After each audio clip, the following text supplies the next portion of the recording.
A mí lo que siempre me gusta resaltar, pues es que si en estos momentos México tiene la fortaleza económica que tiene, si ha podido enfrentar de manera relativamente buena todo lo que geopolíticamente está pasando y la incertidumbre y todo, pues es gracias al TEMEC. La primera de ellas es que México es un país que tiene una vocación de transporte, de logística, de comercio por nuestra posición geográfica. Si tú ves y te imaginas el mundo como si fuera un compás, como si fuera una brújula, México está exactamente en el centro.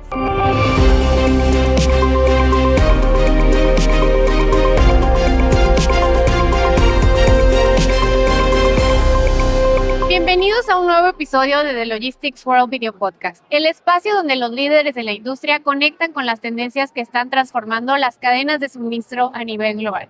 Soy Sofía Rivas y hoy estoy con Juan Carlos Baker. ¿Cómo estás, Juan Carlos? Bien, muy contento de estar aquí, terminando justo mi intervención en la edición de este año. Y bueno, obviamente aquí, como nos pueden ver las personas que nos siguen en audio y en video, pues una exposición impresionante, ¿no? Como cada año, creo que el evento atrae a una gran cantidad de personas, de expositores, de interesados en el mundo de la logística. Y pues muy contento de poder ser parte de esta edición. Juan Carlos, para que la audiencia también se familiarice un poco sobre tu trayectoria, tu experiencia, ¿nos puedes dar brevemente, contar un poco de lo que has hecho, quién eres? Claro, con mucho gusto.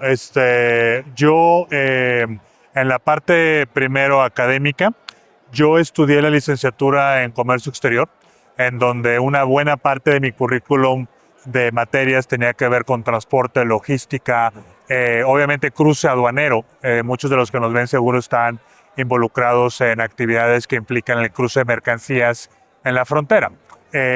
Después de eso también estudié una maestría en Economía Política en Inglaterra, en la Universidad de Warwick, y tengo un doctorado de Ciencias Empresariales de la Universidad Panamericana del campus de Guadalajara. Tengo también una parte académica, doy clases en la Universidad Panamericana y en el Tecnológico de Monterrey sobre estos mismos temas, comercio exterior, finanzas, economía internacional. Trabajé muchos años, no te voy a decir cuántos, pero muchos años, en el gobierno de México. Trabajé en la Secretaría de Economía, en la Subsecretaría de Comercio Exterior. Una experiencia, te diría, muy enriquecedora, muy noble.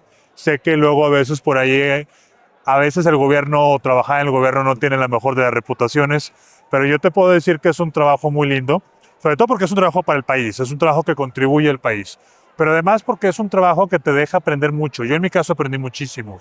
Y en la parte de mi labor en la Secretaría de Economía, pues tuve muchas responsabilidades en muchas partes del mundo, pero creo que lo que de hecho abordé en mi conferencia aquí en el evento de esta edición 2026 del World Logistics fue participar en la renegociación del Tratado de Libre Comercio, el TLC viejito, que ahora se convirtió en el TEMEC, Tratado de México, Estados Unidos, Canadá. Y durante esa época, entre 2016 y 2018, que fue cuando sucedió la revisión, yo tuve el honor de ser el subsecretario de Comercio Exterior.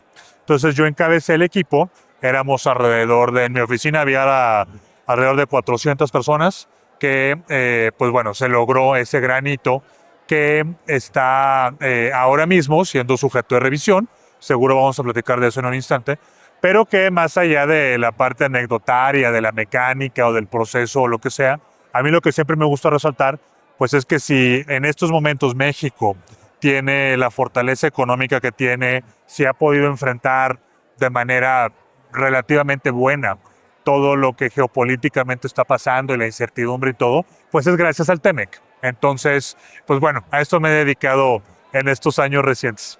Sí, ¿no? Y una amplia experiencia que la verdad te da perspectivas desde diferentes puntos de vista y no nada más quizás sesgado a una compañía o a un sector. Creo que eso hace que puedas tener y desarrollar estos skills de negociación y de evaluar diferentes factores que entran dentro de pues este crecimiento económico que buscan diferentes países, en este caso México. Y retomando ese punto sobre tu experiencia en la renegociación del Tratado de MEC, una de las cosas que también sabemos es que estuviste presente este año en Davos. Y sé que se habla un poco de esta perspectiva de México como país, cómo está posicionado. Y mi pregunta es, ¿cómo podemos hacer que se cumpla esta potencia o este potencial que tenemos como país, ¿no? Una economía que no solamente se vea como ejemplo un socio de manufactura, que por muchos años se ha percibido de esa manera, pero más allá de eso, ¿qué otro valor aportamos? Qué buena pregunta me haces, sobre todo para las personas que nos ven, que son más jóvenes, que pueden estar estudiando actualmente o que están empezando su carrera profesional. Yo soy un gran convencido de que México es un país que tiene muchísimo potencial, muchísimas cosas buenas. A veces parece que luego tal vez de manera natural, nos enfocamos más en nuestras fallas o en los problemas que tenemos o en las cosas que no hemos hecho bien.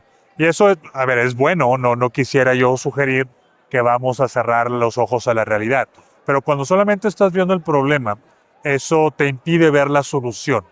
Entonces creo que para tu pregunta muy concreta, ¿qué otras cosas puede hacer México para realmente poder potencializar todo lo que el país puede alcanzar o lo que podemos llegar a tener? Te diría básicamente 4 cosas. La primera de ellas es que México es un país que tiene una vocación de transporte, de logística, de comercio por nuestra posición geográfica. Si tú ves y te imaginas el mundo como si fuera un compás, como si fuera una brújula, México está exactamente en el centro de todas las rutas comerciales, desde la vinculación que tenemos a Estados Unidos y a Canadá, los países del norte, el puente que podemos ser entre el comercio que viene de Asia, de China, de Japón, de Vietnam, de Malasia, de Australia, y somos una puerta para poder llegar a los mercados en Europa.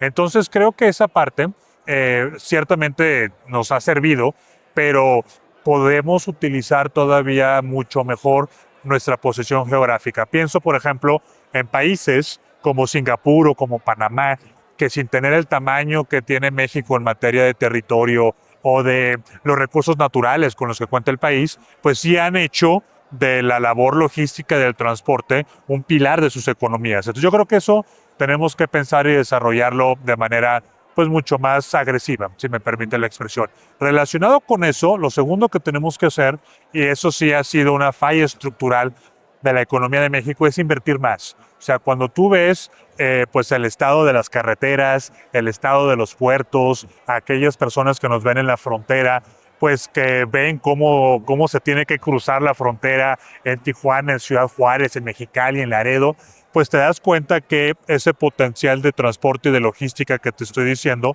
tiene que ir de la mano, alcanzarlo, tiene que ir de la mano, pues de una inversión importante de dinero para que eso pueda realmente ser una vía de conexión y no un problema que los exportadores o los transportistas tienen que pensar todo el tiempo en cómo lo resuelven. Pero la segunda cosa que creo que tenemos que hacer es invertir más en infraestructura, en tecnología, internet de alta velocidad y muchas otras cosas, ¿no? Lo tercero te va a sonar un cliché, pero el recurso humano. O sea, creo que también muchas veces se ha dicho, pues que México es un país de maquiladora, que sí exportamos mucho, pero que no hay un valor agregado, etcétera. Y sin meternos a debatir esa parte, creo que lo que queríamos hacer, si se tiene que cambiar esa percepción, lo que tendríamos que hacer es pues invertir más en ingenieros, invertir más en personas que tengan los conocimientos de la nueva economía digital, de la inteligencia artificial y otras cosas que pues ahorita realmente simple y sencillamente no los tenemos, ¿no? Y finalmente te diría que esto es una parte hasta un poco pues más como más de actitud, más emocional. O sea, tenemos que creérnosla. México realmente es un país que tiene todo el potencial del mundo. De manera consecuente, siempre estamos entre las 14, 15 economías más grandes del mundo. Estamos entre los 10 o 12 exportadores más grandes del mundo. Tenemos realmente que pensar que México es un gran país y actuar en consecuencia, porque de otra manera, pues hombre, los que se están metiendo el pie, pues somos nosotros mismos. Estamos llegando al cierre de esta entrevista y la verdad es que sé que este tema da para mucho más tiempo y nos encantaría después tener otra oportunidad para hablar contigo, Juan Carlos. A manera de última pregunta, en este entorno de volatilidad e incertidumbre geopolítica, ¿cuál sería una habilidad crítica que hoy los líderes de comercio exterior y de cadena de suministro deberían desarrollar para, en línea a que México se vuelva una potencia y que exprima todo su potencial? Te diría que hay dos. Una de ellas, tal vez la más importante, es esta capacidad de imaginar escenarios muy complejos. O sea, el ser humano, por definición, por naturaleza, pues nos gusta que las cosas sean muy estables, que sepamos que si el camión se va a las 11:58 y se va a tardar 1 hora en llegar, exactamente 1 hora después va a estar ahí, que los sistemas van a funcionar, que no va a haber este factor de errores o factor imponderable. Y durante mucho tiempo en el comercio exterior y en la logística, pues creo que sí podíamos más o menos determinar que las cosas se iban a comportar de una manera. Lamentablemente eso ahora, Sofía, con la volatilidad y con la incertidumbre y con la manera en la que está el mundo, eso creo que no es ya realmente tan posible.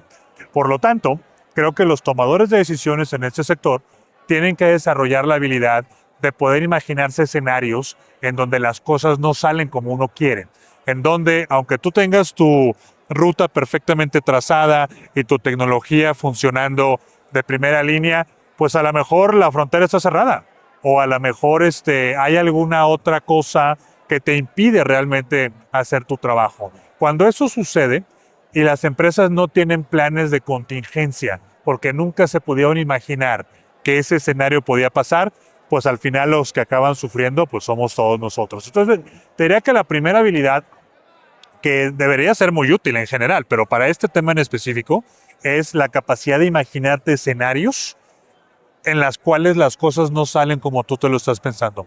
Y lo segundo, yo creo que tenemos que ser también mucho más de pensamiento estratégico.